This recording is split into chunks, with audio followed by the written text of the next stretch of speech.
নেতাজি মানে শুধু একটা মানুষ নয়, একটা দর্শন। এমন একটা মানুষের দর্শন যার অন্তর্ধানকে আজও মেনে নিতে পারেনি কোটি কোটি মানুষ। আজও তাকে নিয়ে ঘনীভূত হয় রহস্যের বেড়াজাল। তাই হুকো বিমান দুর্ঘটনা বিতর্কের পরও বর্তমান সময়ের মানুষ তাকে খুঁজে ফেরে। আজ 23শে জানুয়ারি নেতাজি জন্মজয়ন্তী উপলক্ষে তার বিখ্যাত কয়েকটি বাণী। তোমরা আমাকে রক্ত দাও, আমি তোমাদের স্বাধীনতা দেব।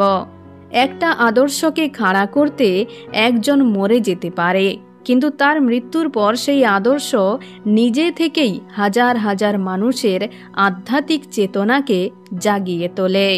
স্বাধীনতা কেউ দেয় না, ছিনিয়ে নিতে হয়। রক্ত দিয়ে স্বাধীনতার জন্য লড়াই করাটা আমাদের কর্তব্য।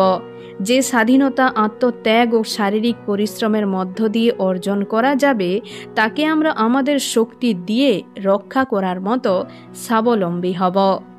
স্বাধীন ভারতের স্বপ্ন কখনো আস্থা হারিয়ে যায় না। বিশ্বের এমন কোনো শক্তি নেই যে ভারতকে পরাধীনতা শৃঙ্খলে বেঁধে রাখতে সমর্থ হবে। ভারত স্বাধীন হবেই, এবং এটা খুব শীঘ্রই। একটা আকাঙ্ক্ষাকে আজই আমাদের মধ্যে জাগিয়ে তুলতে হবে, আর সেটা হলো আত্মবলিদানের, যা ভারতকে বাঁচিয়ে রাখবে। ইতিহাসে আজ পর্যন্ত কোনো পরিবর্তন আলোচনার মাধ্যমে সাফল্য অর্জন করতে পারেনি। ভুলে যেও না, গুরুতর অপরাধ, অবিচার ও অন্যায়ের সঙ্গেই সমঝোতা করতে শেখায়। তবে স্মরণ করো অন্তরাত্মাকে। যদি কিছু পেতে হয় তাহলে তোমাকে দিতে হবে। রাজনৈতিক দর কষাকষির একটা গোপন দিক হলো যে এটা দেখতে খুব শক্তিশালী মনে হয়, কিন্তু কখনোই তোমার বর্তমান অবস্থাকে ব্যাখ্যা করে না।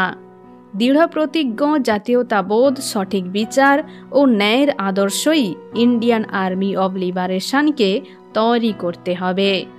একজন সৈনিক হিসাবে সবসময় 3টি জিনিসের উপর বিশ্বাস রাখতে হবে। এগুলি হলো আনুগত্য, দায়িত্ব এবং বলিদান। যদি নিজেকে সত্যি অপরাজেয় করতে চাও, তাহলে এই 3টি আদর্শকে হৃদয়ের অন্তর থেকে জাগ্রত করতে হবে। আমাদের জীবনকে এমন একটা তত্ত্বের উপর ভিত্তি করে গড়তে হবে যেখানে অনেক বেশি সত্য রয়েছে, কিন্তু তার মানে এটা নয় যে চূড়ান্ত সত্য সম্পর্কে ধারণা নেই বলে চুপ করে বসে থাকব। ভারত ডাকছে, রক্ত আহ্বান করছে, উঠে দাঁড়াও। কোনো কিছু হারানোর সময় নেই, হাতে অস্ত্র তুলে নাও। দিল্লি যাওয়ার রাস্তাটাই হলো স্বাধীন হওয়ার রাস্তা। চলো দিল্লি। শক্তিশালী প্রতিপক্ষকে তখনই হারানো সম্ভব যখন একটা বাহিনী নিজেকে উদ্বুদ্ধ করতে এবং ভয় ডরহীন ও অপরাজেয় হওয়ার মতো মানসিকতা তৈরি করতে পারবে। শুধু মানুষ, অর্থ এবং সামগ্রী দিয়ে স্বাধীনতার যুদ্ধ জেতা সম্ভব নয়। আমাদের মধ্যে একটা চালিকা শক্তির প্রেরণা থাকতে হবে, যা সাহসী পদক্ষেপ নিতে ও ন্যায়োচিত কর্ম উদ্যোগে উদ্বুদ্ধ করবে।